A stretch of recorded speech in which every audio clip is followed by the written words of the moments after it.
As long as your baby is getting plenty of love during the day and before bedtime, it's actually a good thing for you and your baby to rest and rejuvenate and get a good night's sleep, as long as your baby isn't needing extra nighttime feedings to grow and develop physically.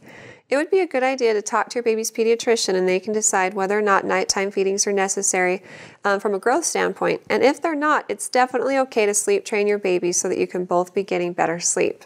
There are tons of different methods out there, different ways that suggest to you how you can get your baby to sleep better through the night, but they all boil down to teaching your baby how to self-soothe.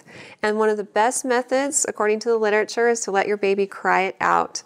Meaning you just put your baby to sleep at a specified time decided by you, and chances are your baby will continue to cry, and you just let them cry until in the morning, and hopefully they're not crying all night. If they are, you should check on them sooner than that and make sure that they don't have any immediate needs, such as they're in danger, they have a wet diaper, they are sick or running a fever or something.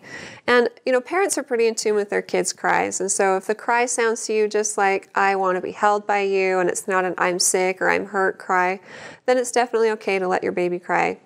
And after 4 to 7 nights of this, then your baby should learn how to self-soothe and go back to sleep on her own. If crying it out sounds a little bit harsh to you and you'd like a more graduated approach, you can also try putting her down for bed, and if she continues to cry, wait 5 or 10 minutes and then go in and check on her. But resist any urge to pick her up. Just gently touch her on her chest or her head, whatever you feel like would be soothing to her.